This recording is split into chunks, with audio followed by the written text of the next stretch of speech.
तो स्टोरी उसी सीन से शुरू होती है जहां पर सामा मेंजियोंग वनवी से कह रहा होता है, क्या तुम सिर्फ इतनी दूर तक इसलिए आए हो ताकि तुम ब्लड कल्ट के लीडर को मार सको।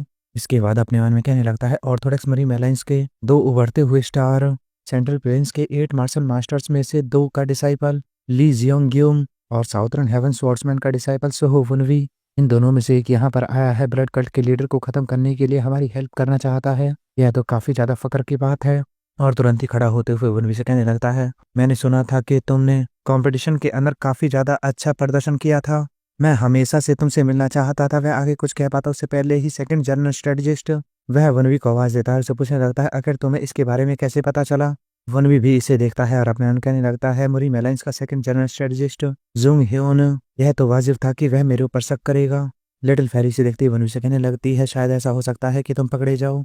वनवी इस पर कहने लगता है, मरीन अलायंस के अंदर कोई भी ऐसा नहीं है जो कि मुझे जानता हो। मेरे ग्रैंडफादर और फादर, इसके अलावा सामा, सिर्फ इन लोगों को ही मेरे बारे में पता है और कोई कुछ भी मेरे बारे में नहीं जानता। सामा हुनज्यूंग यह हमेशा से ही फर्स्ट जनरल स्ट्रेटजिस्ट की छाया में रहा है। यह तो मानना पड़ेगा कि यह काफी ज्यादा टैलेंटेड है। मुझे पूरा यकीन है कि वह इसलिए मुझसे नहीं पूछ रहा कि उसे पूरा यकीन है, या फिर वह पहले से ही जानता हो कि मैं कौन हूँ। इसके बाद सेकंड जनरल स्ट्रेटजिस्ट को बताने लगता है, मुझे खबर मिली कि राइट कमांडर इन चीफ के ऑफिस में जब वो वापस लौट रहे थे उन्होंने ब्लड कल्ट के लीडर को पकड़ लिया। सेकंड जनरल स्ट्रेटजिस्ट इसे सुनते ही कहने लगता है, तो खबर काफी ज्यादा दूर तक फैल चुकी है। तुम्हारा यहाँ आने के लिए धन्यवाद, लेकिन यह मुरीम की कॉन्फिडेंशियल बातें हैं, तो इसलिए क्या तुम हमें थोड़ी देर के लिए अकेला छोड़ सकते हो। वनवी से सुनते ही अपने अनु कहने लगता है, वह सावधानी बरत रहा है और तुरंत ही माफी मांगते हुए कहने लगता है, मुझे यहाँ पर इस तरह से बिना बताए नहीं आना चाहिए था। इस पर सेकंड जनरल स्ट्रेटजिस्ट कहने लगता है, माफी मांगने की कोई जरूरत नहीं है। यह थोड़ी सी इंपॉर्टेंट डिस्कशन है जिसकी वजह से हमें इसे थोड़ा सा सीक्रेट रखना पड़ रहा है। सामा मेंजियोंग वनवी से कहने लगता है कि तुम ज्यादा दूर मत जाना, मैं तुम्हें जल्दी ही वहां पर वापस बुलाता हूँ। वनवी इस पर कहने लगता है, अच्छा अगर ऐसी बात है तो ठीक है, क्या मैं अपनी शॉट यहीं पर छोड़ दूं। इस पर सामा मेंजियोंग भी राजी हो जाता है और कहने लगता है, मैं तुम्हें जल्दी यहाँ पर बुलाता हूँ। और वनवी हेवंस स्वॉर्ड को वहीं पर छोड़कर बाहर निकल जाता है। इसके बाद सेकंड जनरल स्ट्रेटजिस्ट सामा मेंजियोंग से कहने लगता है, तो चलो टेलीपैथी के थ्रू एक दूसरे से बात करते हैं। सामा मेंजियोंग इस पर मना कर देता है, कहने लगता है कि इसकी कोई जरूरत नहीं है, थोड़ा सा भी शोर यहाँ से अंदर और बाहर नहीं जाएगा, इसकी चिंता मत करो। इसके बाद सेकंड जनरल स्ट्रेटजिस्ट सामा मेंजियोंग से कहने लगता है, आपको यह काफी ज्यादा पसंद होगा। इस पर मेंजियोंग कहने लगता है, हाँ बिल्कुल, आखिरकार वह एक उभरता हुआ सितारा है। हो सकता है कि उसने मुरीम कंपटीशन के अंदर काफी ज्यादा अच्छा प्रदर्शन किया हो, लेकिन मुझे लगा था कि उसकी मार्शल आर्ट वह ली जियोंग ग्यूम से ज्यादा नहीं होगी, लेकिन ऐसा बिल्कुल भी नहीं है। मुझे लगता है कि मुझे अगर उसकी काबिलियत जाननी है तो मुझे उससे फाइट करनी होगी। सेकंड जनरल स्ट्रेटजिस्ट से सुनते ही अपने मन कहने लगता है, क्या वह सचमुच इतना ज़्यादा स्किलफुल है। मुझे लगता है कि वह मेरी स्किल्स को भी पार कर चुका है। उसकी मार्शल आर्ट का लेवल मेरे से कहीं ज़्यादा ऊपर है।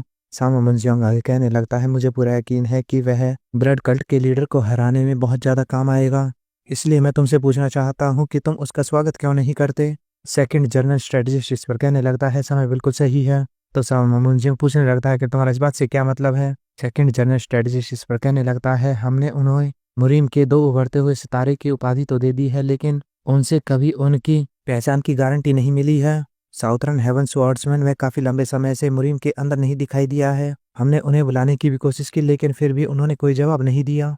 अगर वह ब्लड कल्ट के लीडर या फिर नॉर्मल रूप से ब्लड कल्ट को खत्म करने में हमारा साथ देता है, इससे पहले कि ऐसा कोई भी मौका आता, इससे पहले भी हमारे पास इतने सारे मौके थे, लेकिन वह कभी भी सामने नहीं आया। वह अचानक से ही एकदम सामने आ गया, ठीक उसी समय पर जब ब्लड कल्ट का लीडर वह काफी ज्यादा बड़े खतरे में है। सामा मेंजियोंग इस पर कहने लगता है, आखिर तुम्हारे इस बात से क्या मतलब है। क्या सोहो वनवी वह ब्लड कल्ट के साथ मिला हुआ हो सकता है। जनरल स्ट्रेटजिस्ट इस पर कहने लगता है कि मैं सिर्फ इतना कह रहा हूँ कि हमें सावधान रहना चाहिए। इसे सुनते ही हेवन स्वॉर्ड वनवी से कहने लगता है कि यह तुम्हारे लिए काफी ज्यादा बेकार हो सकता है, क्योंकि सेकंड जनरल स्ट्रेटजिस्ट भी तुम्हारे ऊपर उसी तरह से शक कर रहा है जैसे कि जेगल मुनसियोंग ने तुम्हारे ऊपर शक किया था। वनवी जो कि बाहर खड़ा हुआ था इस पर कहने लगता है, अगर मैं उसकी जगह पर होता तो मैं भी ऐसा ही करता। क्या मुझे कोई और योजना अपनानी चाहिए थी। वनवी इसी तरह से सोच रहा था। इतने में हेवन स्वॉर्ड वनवी को बताने लगता है, इसकी कोई जरूरत नहीं है।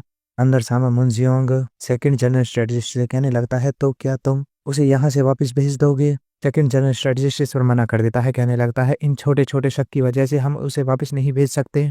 चलो एक बार हमें इसका टेस्ट लेना चाहिए। स्टैंड बाय स्क्वाड को 5 जगह पर खड़ा किया गया है। ये गुइज हाउस से बाहर निकलने का सबसे ज्यादा अच्छा रास्ता है। मैं उसे अलग अलग जगह के बारे में बताऊंगा, और वह अगर हमारी स्क्वाड के द्वारा पकड़ा जाता है या फिर अगर यह उन जगहों से बचने की कोशिश करता है। इस पर सामा मुंजियांग कहने लगता है तो फिर इसका मतलब यह होगा कि यह लड़का ब्लड कल्ट के साथ मिला हुआ है। इस पर सेकंड जनरल स्ट्रेटजिस्ट वह भी हाँ में जवाब देता है। इसके तुरंत बाद ही सामा मुंजियांग वह अपनी टेक्निक को खत्म कर देता है जिससे सोर अंदर बाहर नहीं जा रहा था। जिसके तुरंत बाद ही वनवी को अंदर बुला लिया जाता है। सेकंड जनरल स्ट्रेटजिस्ट वनवी से कहने लगता है कि तुम्हें इन 5 जगहों की रक्षा करनी है। इसे सुनते ही वनवी अपने मन में कहने लगता है तो क्या वह इस समय पर भी मेरा टेस्ट लेने की सोच रहा है? अगर मैंने अपनी स्वॉर्ड को अंदर नहीं छोड़ा होता तो मैं जरूर इनके जाल में फंस जाता। इसके बाद सामा मुंजियांग वनवी से कहने लगता है अभी ट्रायल में थोड़ा समय लगेगा तो चलो इसलिए तुम नाश्ता क्यों नहीं करते मेरे साथ? वनवी इस पर तुरंत ही मना करते हुए कहने लगता है मैं यहाँ पर नहीं रुक सकता। मैं ब्लड कल्ट के द्वारा देखे जाने का जोखिम बिल्कुल भी नहीं उठा सकता। मैं उन जगहों की रक्षा करने के लिए आगे बढ़ूंगा जो कि सेकंड जनरल स्ट्रेटजिस्ट ने मुझसे करने के लिए कहा है। वह लोग इसी तरह से बात कर रहे थे, इतने में एक शख्स दौड़ते हुए उसी तरफ आ रहा होता है। वह चिल्लाते हुए दरवाजा खोलता है और कहने लगता है यहाँ पर एक दिक्कत हो गई। ब्लड कल्ट के लीडर का ट्रायल वह पहले ही खत्म हो चुका है। सामा मुंजियांग और सेकंड जनरल स्ट्रेटजिस्ट दोनों ही जैसे इस बात को सुनते हैं तो दोनों ही चौंक जाते हैं। कहने लगते हैं अभी भी ट्रायल में पूरे 4 घंटे बचे हुए हैं। ट्रायल तो दोपहर के समय पर होने वाला था। अगर मैं आपको इसके बारे में बताऊं तो प्रिंस क्विंग उन्होंने पहले ही ट्रायल को खत्म कर दिया है। साथ ही प्रिंस क्विंग बैठा हुआ अपने मन कह रहा होता है अगर हम ट्रायल को उसी समय पर चालू करते तो वनवी को 2 और प्रिंस का सामना करना पड़ता। इसी वजह से मैंने जल्द ही ट्रायल को खत्म कर दिया। के बाद एक शख्स प्रिंस क्वीन के पास आता है, उसे कहने लगता है योर हाइनेस लोग मुझसे ऐसा क्यों कह रहे हैं कि ट्रायल पहले ही खत्म हो चुका है? प्रिंस क्वीन इस पर अंगड़ाई तोड़ते हुए कहने लगता है मैंने ऐसा इसलिए किया क्योंकि मेरा बिस्तर वह काफी ज्यादा आरामदायक है। पीछे खड़ा हुआ कमांडर चीफ इस पर कहने लगता है लेकिन योर हाइनेस मैंने तो सुना था कि आपने खुद ही ब्लड कल्ट के लीडर का मुकदमा चलाया था। इस पर प्रिंस क्वीन वह हाँ में जवाब देता है। इसके बाद हंसते हुए कहने लगता है लेकिन अब मैंने जान लिया कि ब्लड कल्ट का लीडर वह पूरी तरह से निर्दोष है, इसी वजह से मैंने उसे जाने दिया। इसे सुनते ही कमांडर इन चीफ अपने माथे को पकड़ लेता है और कहने लगता है कि इसका मतलब प्रिंस क्वीन वह ब्लड कल्ट के साथ मिला हुआ है। अब स्टोरी प्रेजेंट लाइन में आ जाती है जहां पर सेकंड जनरल स्ट्रेटजिस्ट कह रहा होता है इसका मतलब है प्रिंस निंग वह तो सिर्फ एक मोहरा था। हमने ब्लड कल्ट के लीडर को कुछ ज्यादा ही कम आंक लिया। यह मेरी प्लानिंग नहीं थी, लगता है ऐसा ही हुआ है। इसके बाद सामा जिनसियांग सामने खड़े शख्स से पूछने लगता है और ब्लड कल्ट का लीडर उसे कितनी देर हो गई यहाँ से गए हुए? इस पर सामने खड़ा शख्स बताता है कि उसे आधा घंटा हो गया है। सेकंड जनरल स्ट्रेटजिस्ट सामा मुंजियांग से कहने लगता है हमें जल्दी करनी होगी, मैं जाकर देखता हूँ आखिर क्या हुआ है। मुंजियांग इस पर कहने लगता है सबसे पहले मैं सारी चीजों को देखूंगा, उसके बाद उन 5 जगहों की ओर आगे बढ़ूंगा। वनवी भी इस पर तुरंत ही कहने लगता है फिर तो मैं भी जो आपने 5 जगह बताई है उनकी ओर आगे बढ़ूंगा। वनवी जैसे ही वहां से जाने लगता है तो सेकंड जनरल स्ट्रेटजिस्ट वह वनवी को रोकने लगता है। वह वनवी से कुछ बोलने की कोशिश करता लेकिन फिर अपनी जगह पर चुप हो जाता है और वनवी को जल्दी करने के लिए कहता है। इस पर वनवी भी हाँ में जवाब देकर तुरंत ही वहां से बाहर आ गया होता है। लिटिल फेरी वनवी से कहने लगती है मैं तो इस बात को लेकर सरप्राइज हूँ कि उसने तुम्हें क्यों रोका था। वनवी इस पर कहने लगता है मुझे लगता है कि वह मुझे वास्तविक स्थानों के बारे में बताने वाला था लेकिन फिर उसने अपना मन बदल लिया क्योंकि उसने मुझे वास्तव में कुछ भी नहीं बताया है। इसकी वजह से वह थर्ड जनरल स्ट्रेटजिस्ट उससे भी कहीं ज्यादा सावधान है।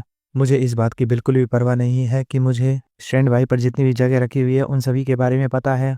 अभी तो मैं सोहो वनवी हूँ, साउथर्न हेवन स्वॉर्ड्समैन का सक्सेसर और मुरीम के 2 उभरते हुए सितारों में से एक। के बाद अब हमें जंगल के अंदर वनवी को साउथर्न कमांडर इन चीफ से लगभग 2 किलोमीटर दूर की जगह दिखाई जाती है। यहाँ पर वनवी अपने मन में कह रहा था कि मुझे पता है कि यह गलत जगह है, अगर मैं यहाँ पर यूं ही समय बर्बाद करता रहूंगा तो वो लोग आकर हंगामा मचा देंगे कि उन्होंने ब्लड कल्ट के लीडर को खो दिया है। वनवी आगे जाते हुए अपनी जगह पर रुक जाता है और कहने लगता है ये किस तरह की स्मेल है? ये खून की स्मेल है जो कि मुझे सामने से आ रही है, आखिर वहां पर कौन है? वनवी जैसे ही अपने सामने का नजारा देखता है तो चौंक जाता है। वनवी ने अपनी स्वॉर्ड पर हाथ रख लिया होता है क्योंकि वनवी के सामने एक शख्स आ गया था। वनवी उसे कहने लगता है अपनी पहचान बताओ। वनवी के सामने जो लड़का आया होता है वह पूरी तरह से घायल था। वनवी उसकी ड्रेस को देखकर कहने लगता है यह तो क्वान जाओ सेक्ट की ड्रेस है। वह लड़का वनवी से हेल्प करने के लिए कहता है और अपनी जगह पर ही गिर जाता है। वनवी उसे देखकर कहने लगता है उसका बहुत ज्यादा खून बह चुका है, अगर उसकी मौत अभी हो जाती है तो इसमें कोई दिक्कत की बात नहीं होगी। साथ ही वनवी उस शख्स से पूछने लगता है आखिर क्या हुआ, तुम्हारी ऐसी हालत कैसे हो गई? वह लड़का वनवी से उसकी पहचान पूछने लगता है। वनवी उसे बताता है कि वह साउथर्न हेवन स्वॉर्ड्समैन का सक्सेसर है। वह लड़का इसे सुनते ही वनवी से कहने लगता है तुम तो 2 राइजिंग स्टार्स में से एक हो, यह तो काफी ज्यादा अच्छी बात है। मेरी बात ध्यान से सुनो, अभी इसी वक्त राइट कमांडर इन चीफ के ऑफिस में जाओ, वहां पर जाकर सामा मुंजियांग से मिलना और उन्हें बताना कि ब्लड कल्ट उन्होंने छुपकर हमारे ऊपर एम्बुश किया। वनवी से सुनते अपने मन कहने लगता है अगर यहाँ पर यह सब क्या चल रहा है, मैं तो यही हूँ, फिर आखिर इनके ऊपर हमला कौन कर रहा है? इसके बाद सीन चेंज होकर हमें दूसरी तरफ एक शख्स को दिखाया जाता है जिसे कई सारे लोगों ने घेर रखा था। यह सारे लोग क्वींस हाउस सेक्ट के होते हैं, क्योंकि कहने लगते हैं चाहे कुछ भी हो जाए लेकिन हमें ब्लड कल्ट के लीडर को आज यहीं पर पकड़ना होगा। और एक शख्स जिसने कि अपने चेहरे पर वुनवी के जैसा ही मास्क लगाया हुआ था उन सभी के बीच में खड़ा हुआ था।